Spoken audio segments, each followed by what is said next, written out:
Welcome to the Becoming Emboldened podcast, where we dive deep into authentic leadership, personal growth, and success, all from a millennial female perspective.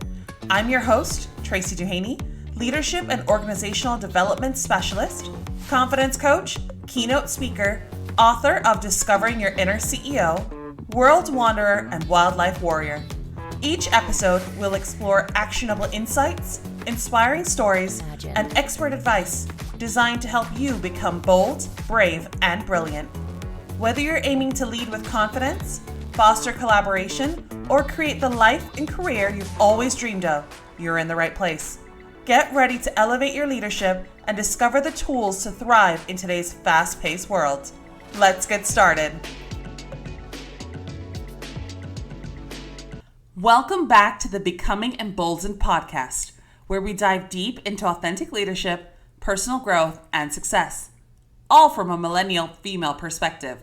It's your girl, Tracy Duhaney, here with you to explore the concept of imposter syndrome.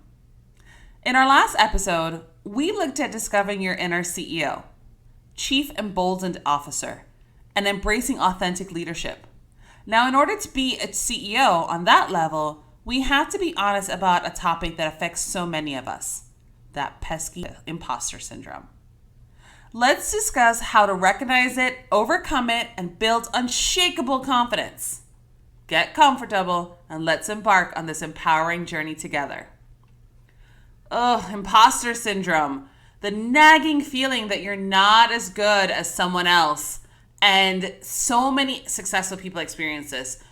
Don't let the facade fool you. Both men and women have experienced this. But women are especially vulnerable to this when they're stepping into leadership roles. Despite evidence of our accomplishments, we sometimes doubt our abilities and fear being exposed as a, quote, fraud. I remember when I was first promoted to a leadership position, despite my qualifications and hard work, I couldn't shake that feeling that I didn't truly belong. I was younger than most my age in leadership positions, and I kept thinking, any moment now, someone is going to realize they've made a mistake. It wasn't until I started sharing these feelings with my mentors and peers that I realized I wasn't alone. So let's dive deep into what imposter syndrome actually is and why it happens.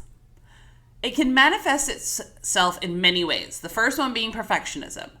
I used to strive for perfection all the time. I set impossibly high standards that my team could not achieve. Not because they weren't capable, but because these standards were really high. And I would feel like a failure anytime they weren't met. But I eventually had to realize perfection doesn't exist. And that was a hard pill to swallow at the time, but I'm so glad that I learned that lesson when I did.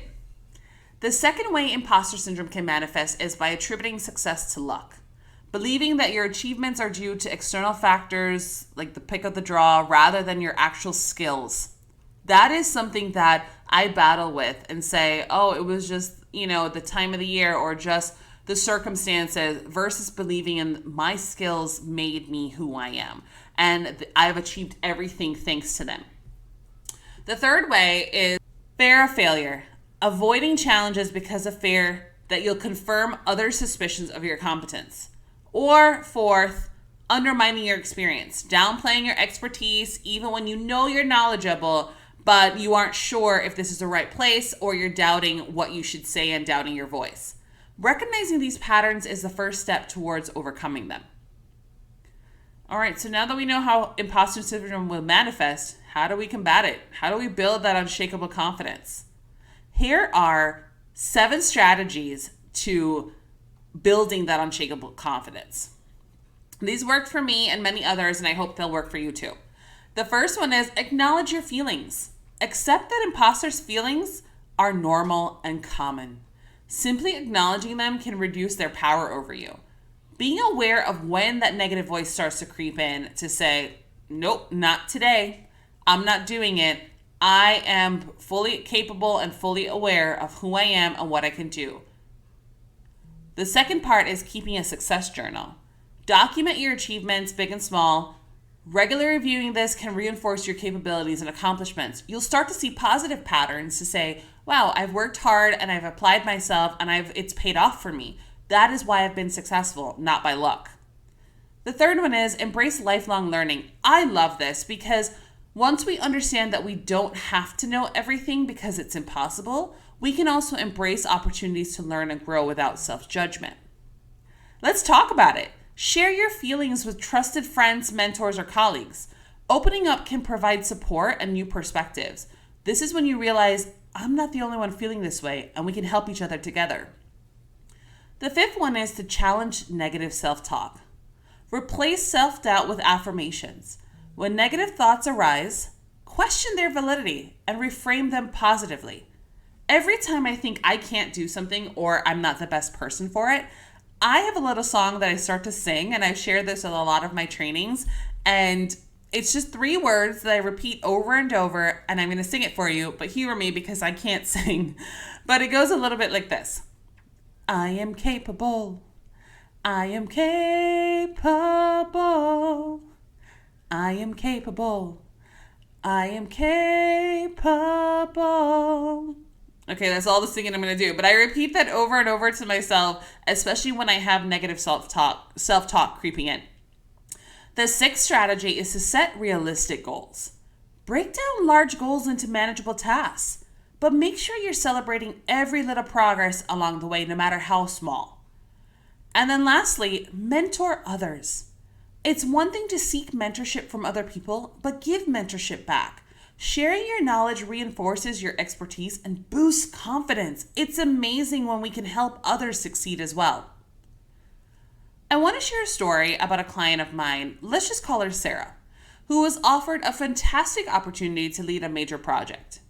Despite her experience, she was hesitant. When she brought this to me, she said she felt she wasn't ready and that others were way more qualified than she was. We met in one of our coaching sessions and we discussed her concerns. Through our conversation, she realized that her fear was rooted in imposter syndrome. By acknowledging her feelings and focusing on her proven skills, she ended up deciding to take on the challenge. The project was a huge success, and she gained even more confidence in her leadership abilities. It was a win-win. So remember, confidence isn't about knowing everything because that's impossible. It's about trusting that you can handle whatever comes your way. When we shift our mindset from I'm not enough to I am capable, or you can sing it, we open doors to opportunities that we might have otherwise let pass by. So we're going to wrap up today with some actionable steps that you can start implementing today. First and foremost, practice self-compassion. Treat yourself with the kindness and understanding you'd offer to a friend. Visualize success. Spend a few minutes each day imagining yourself succeeding in your goals. This is powerful. If you see it, you can believe it. Seek feedback. Constructive feedback can help you see yourself more accurately and get a holistic view. Fourth, engage in affirmations. Start your day with positive affirmations that reinforce your worth and abilities. Or if you want to borrow my song, I am capable, and sing it all day long. And then fifth, join a support group. Connect with others who may be experiencing similar feelings. If we're honest, you'll find more people are like you than are not like you. So as we continue, I just want to say, you are capable. Thank you for joining me on this episode of Becoming Emboldened. Overcoming imposter syndrome is a journey, but remember, you're not alone and you are more capable than you realize. If you found value in today's discussion, please like and subscribe to the podcast so you won't miss future episodes filled with insights and inspiration. And if this episode resonated with you, please share it with a friend. Together, we can empower more women to build unshakable confidence and step boldly into their leadership roles. Until next time, stay emboldened.